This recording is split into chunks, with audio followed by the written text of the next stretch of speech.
just before I forget, I've handed out some of the feedback forms. There's some at the end of the rows. If you haven't got one, please ask your friends to pass them down. I would really appreciate you filling those feedback forms in. As an apology, the theme this week is night shift. So Alice has just come off a night shift. Will Dooley's on his way to his night shift, and I'm in the middle of nights as well. So after this, I'm going to have to leave early and head to do a night shift because it's that much fun.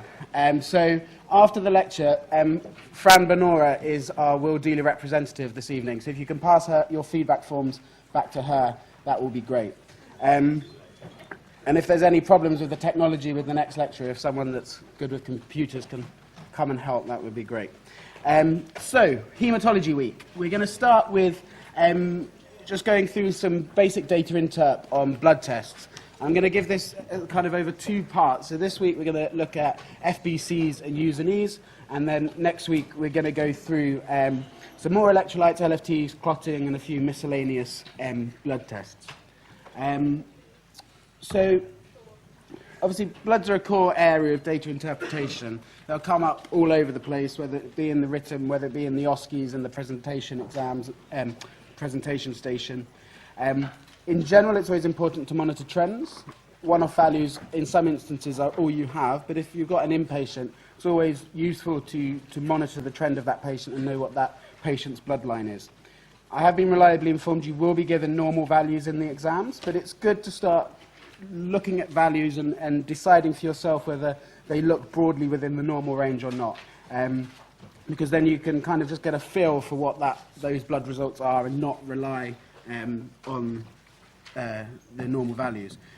Caveat to that, normal values do vary somewhat between different laboratories, so depending on what hospital you're in, it is worth checking when you start, but generally all the new systems highlight things in red if they're abnormal, which is useful. And as we've been saying throughout the course, it's just try and be systematic in this approach. You know, if you've got a huge long list of blood tests, it can be a bit of a data overload. But if you break it down and you look at the different components of it, and just think about what each different component means, and then build that into the broader picture, as well as correlating it with the story that you've been given, it will help you understand that data. Just a little thing that's more going to be relevant for when you're F1s. These are the Vacutainer tubes. They vary slightly between trusts depending on what supplier they use, but broadly these are the colours that you get. And the thing to note is that they all have different additives in, and some of them clot the blood, some of them try and stop it clotting, some of them have enzyme inhibitors in to stop metabolism going, so the glucose, for example, the glucose at the time of taking stays the same because you've stopped glycolysis occurring. This is relevant in a sense that when you are filling the tubes, you should do it in this order, because the idea is that you don't want to mix clotting agents with things that are trying to like with anticoagulants, and you don't want to contaminate your blood cultures with the bottles that have been sitting in the drawer. So always do blood cultures first, and always do the aerobic bottle first, so any air that's in the syringe will get sucked into that one and won't kill off the anaerobes from the anaerobic bottle. Then start with your clotting, U+Es, your FBCs, pink match, and then glucose at the end. And it's always important to just gently mix that additive in. So we'll get on with some of the cases. So a 24-year-old girl comes to your GP practice reporting that she's been feeling tired recently. I'll put the normal ranges up. Does anything stand out there?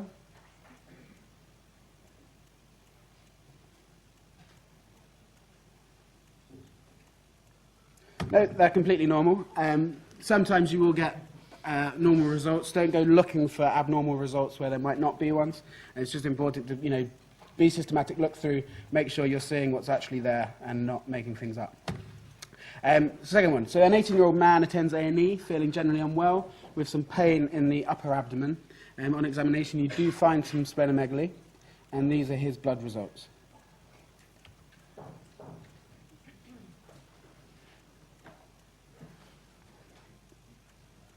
So what's the most obvious things? What abnormalities are there here?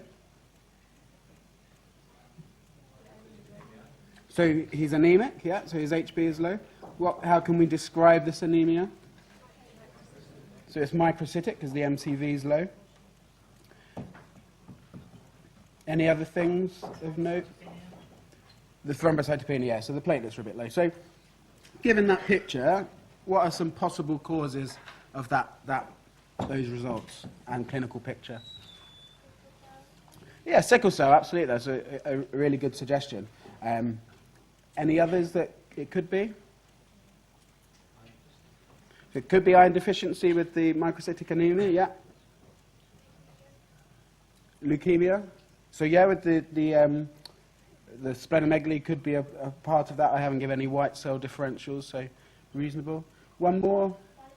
Thalassemia, yeah, so good, especially with the splenomegaly and the microcytic anemia. So sickle cell, thalassemia would be big ones. Iron deficiency is the most common, but wouldn't necessarily explain the splenomegaly.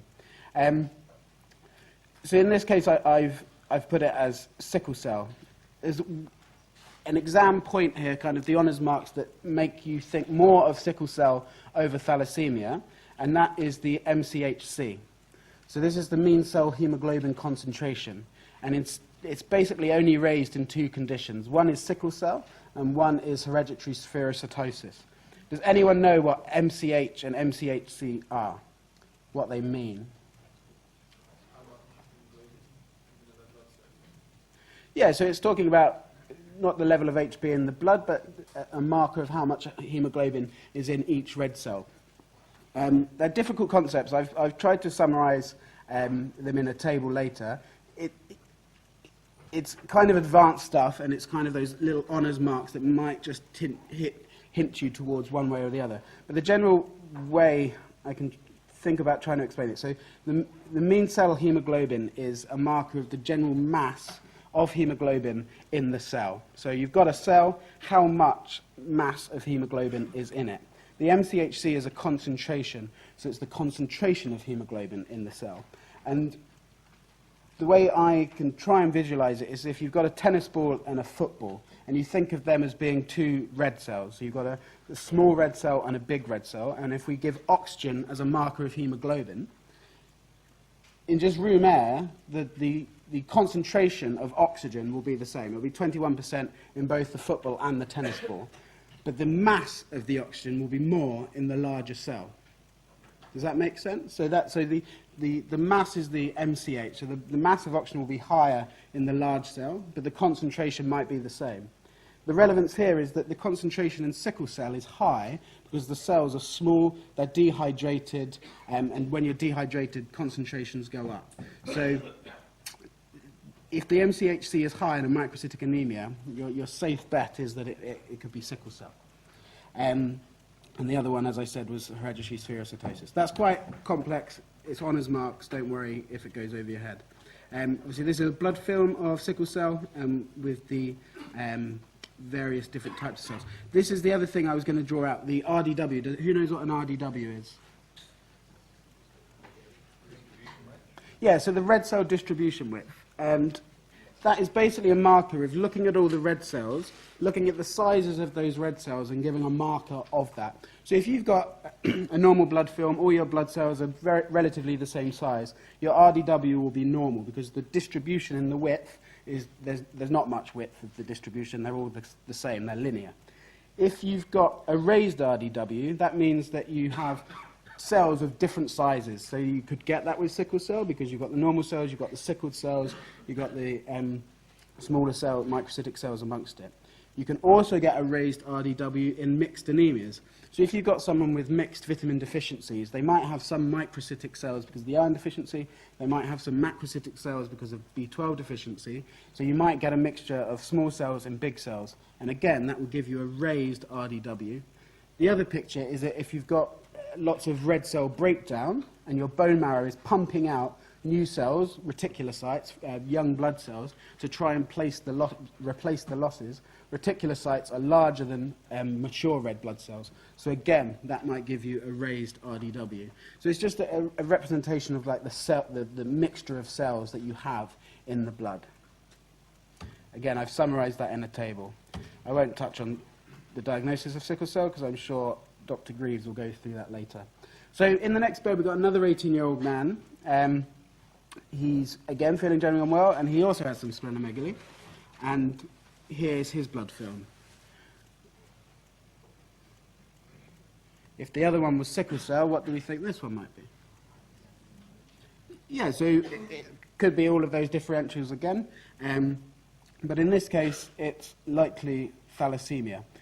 Again, the exam point to pick out from this one that would hint you towards thalassemia is the MCV.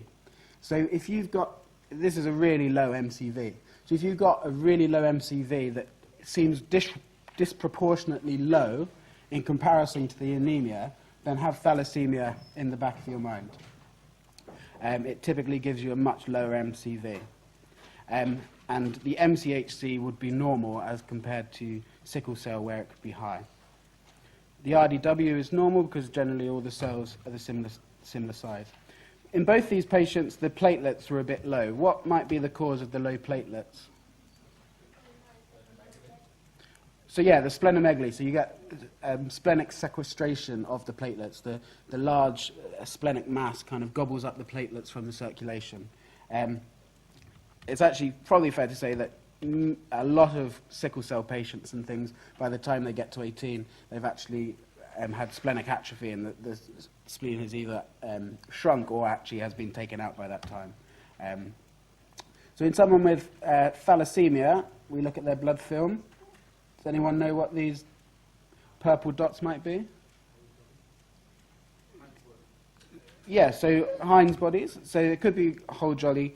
So Heinz bodies are inclusion bodies. So they're the clumps of the abnormal hemoglobin in the cell that form the Heinz bodies. Whole jolly bodies are clumps of DNA remnants that you more likely get in kind of the leukemias and lymphomas. But I think you can get them in thalassemia as well. But they're Heinz bodies. So this is just a kind of full table outlining all of the stuff I've just said. And just picking out those kind of exam things that would just be, if you're unsure, might just side you with one over the other. I won't go over it again because of time, but they're there. So continuing on, so a 57-year-old man presents with this picture. So just going through the different components, how can we describe this blood film? What can we say about it? So yeah, he's got a microcytic anemia. Any other things that are abnormal there? So yeah, he's got a slightly raised platelet count. Slightly raised RDW. So in this sort of clinical picture, if that's all you've got, what kind of questions, what kind of things would you be worried about in this man? PR bleeding? PR bleeding, absolutely. Any other things?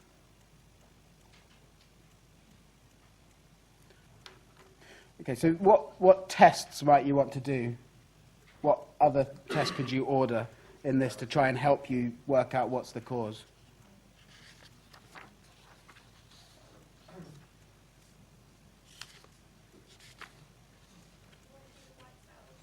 So yeah, you'd want to see the full, all of the white cells and the full FBC. So ESR, see if there's inflammation or anything going on. All the iron studies? So yeah, hematinics, iron studies. You want to see if this man is iron deficient. Could that be an explanation? Other things? Blood film? So you could look at a blood film, look at the morphology of those cells. Is there any clues there? Someone said about PR bleeding and things, and later investigations such as colonoscopies and ultrasounds and stuff would be worthwhile. So, you know, microcytic anemia in an over 50-year-old is effectively iron deficiency, query rectal bleeding until proven otherwise. And another thing with this that sides you with that he might have bleeding somewhere is the slightly raised platelet count. It could be a response to chronic bleeding and the body's kind of attempt to try and rectify that. The RDW being raised shows that you might be losing blood and the bone marrow is trying to replace those lost cells. So it all does kind of side you with thinking that this might be a blood-losing picture. So British Society of Gastroenterology guidelines do recommend doing a colonoscopy in an unexplained microcytic anemia. In women, obviously because they can lose blood from somewhere else, a pelvic ultrasound is important. And they also recommend doing celiac serology. So it's not something people often think of, but celiac disease can present at any age, will cause malabsorption because of the changes in the intestine. So it's important to do celiac serology as well. But certainly, baseline kind of hematinics, looking at the iron studies, looking at the ferritin, total iron binding capacity and things would be valid, and then taking a thorough history about any bleeding and then investigating that as needed is certainly correct. And these is just a table that you can absorb in your own time about the iron studies. And these are the sort of things that you might get in a panel. So looking at the absolute level of iron, the level of ferritin, the total iron binding capacity are common ones. So ferritin is a protein that transports iron effectively.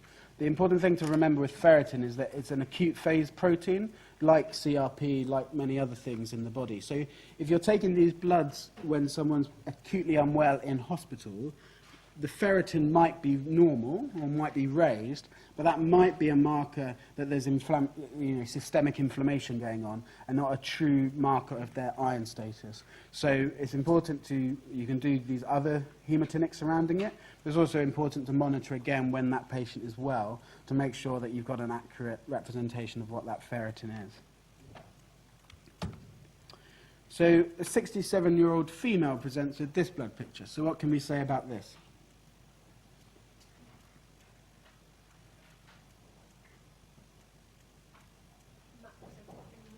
So there's a macrocytic anemia. Good. And not very much else of note there. So in this picture, what kind of things in the history would we be trying to discern? Alcohol intake. Alcohol intake, absolutely. So chronic alcohol use for liver disease, very common cause of a macrocytic anemia. Other autoimmune diseases. So you're thinking of pernicious anemia affecting the B12 absorption, commonly associated with other autoimmune conditions. Hypothyroidism in itself, although linked with that, can cause a macrocytic anemia by itself. So taking a quick thyroid kind of history would be worthwhile. Excessive folate intake and diet. Yeah, so quick diet history. Are they vegetarian? Are they vegan? Are they really fussy and not eating a broad range of stuff, so they might be folate or B12 deficient. Here's just a nice little diagram of thinking about the different causes of macrocytic anemias. I haven't given reticulocyte counts. As I said, reticulocytes are young, immature blood cells created in response to blood loss and anemia, and you can use that to categorize which ones, but all like the common ones that you would be expecting are here. So liver disease, alcoholism, and B12 and folate. Cobalamin is just another name for B12. So it's a quick run through. Obviously, Dr. Greaves will go through anemia, I'm sure, in more detail later. Anemia is not a diagnosis. It's a sign of something underlying condition. So you need to try and find out why that person is anemic. Things you can do is look at the blood film, look at the hematinics, look at the vitamin and mineral levels. You can do electrophoresis. Generally, a lot of these things are picked up in childhood. The thalassemia, sickle cell, are often picked up earlier than adulthood. Important to consider further images, colonoscopies, ultrasound scans if you've got an unexplained iron deficiency anemia. And if all in doubt, you need to look at the fact G and you can do a bone marrow aspirate. Maybe they've got some complex myelodysplastic syndrome or something underlying it. Good. So just going to touch on some white cell differentials. This is classic examples. All of these, are textbook descriptions of white cell differentials, but exams are generally quite textbook orientated, so just to get broad kind of classifications for you. So how could we describe this white cell picture?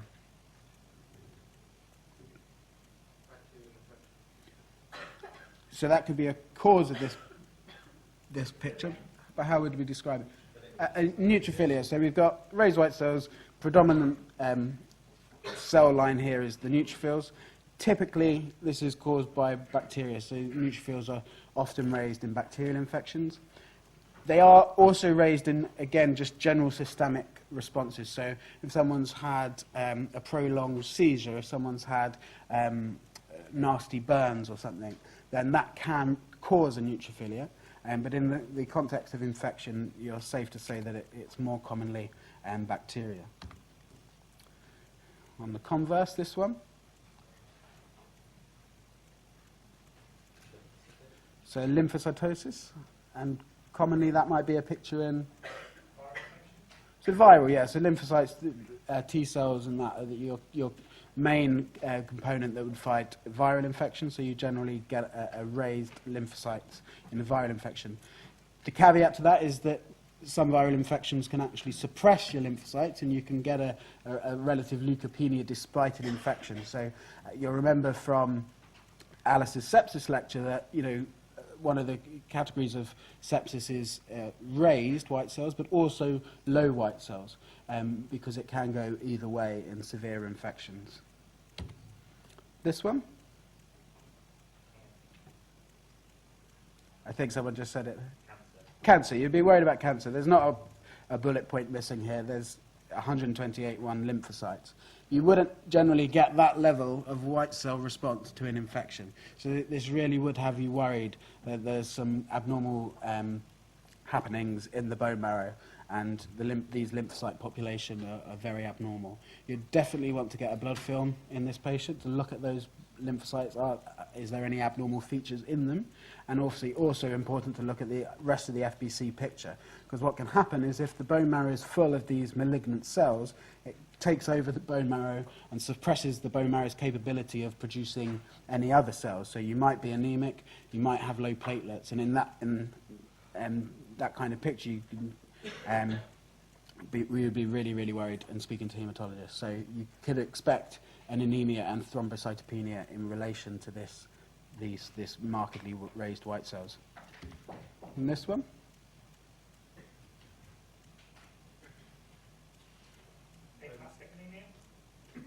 So, yeah, could be aplastic anemia and an inherent bone marrow failure, where the bone marrow just can't, because of genetic reasons, can't create any cells.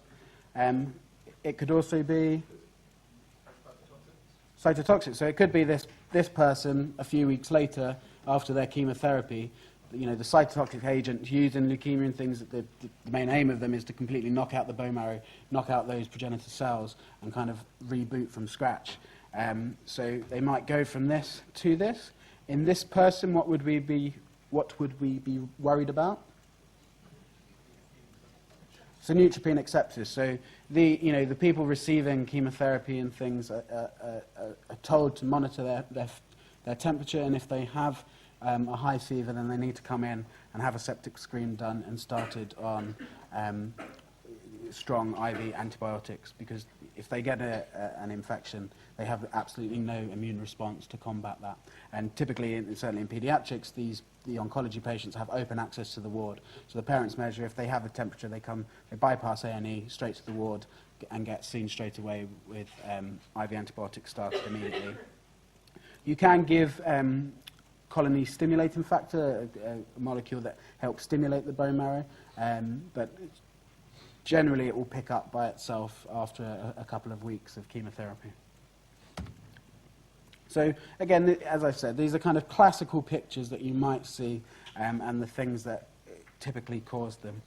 But you know, when you're in an exam, they want you to get the answer correct, so they will generally steer things to the way it should be. There'll always be kind of the tricks and stuff, but if you have this broadly in your mind, I don't think you're going to go far wrong. There's just some nice diagrams to remind you of your FunMed and the physiology of the cell lines. And let's quickly just go through some U's and E's before we hand over to Alice. This was all kind of covered in Prof. Warren's talk, so won't touch on it too much. But if you've got an 86-year-old lady who is admitted to the care of the elderly ward with confusion, and her U's and E's show the following. what things stand out from that blood film?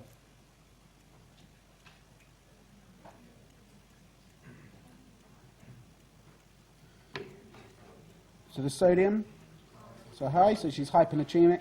Potassium, yeah, slightly above the normal range there. The urea, really high, and the creatinine, a little bit high. So what does that picture just initially make you think this patient is? Dehydrated, absolutely. So she's hyponatremic, she's got an AKI, potassium slightly up. That's dehydration effectively until proven otherwise.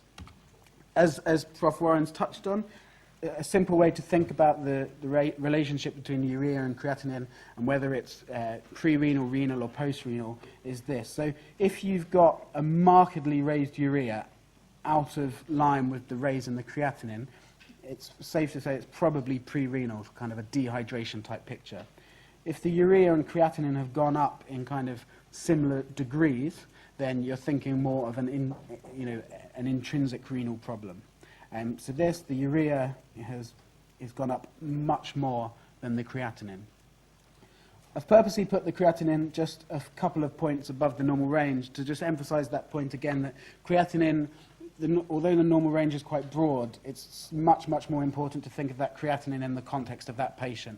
If you've got a small, little, frail old lady whose creatinine is 152, her creatinine is probably normally, the lower end, 70, if not lower. So that is, kind of double her normal creatinine. Whereas if you've got, a really fit rugby player like myself, who goes to the gym 5 times a day, and this is all muscle, I assure you, my creatinine might normally be really, really high, and therefore that's not that relevant. So always think about the creatinine in the context of the individual, but certainly we'd be thinking about dehydration here. The potassium, we worry about hyperkalemia. That kind of level of hyperkalemia is unlikely to do much damage. We'd be worried much more kind of 6 and above, or any potassium change with ECG changes. But I wouldn't be too scared about that potassium. So a 52-year-old lady presents to A&E after having diarrhea and vomiting for 3 days, and this is her Usinese.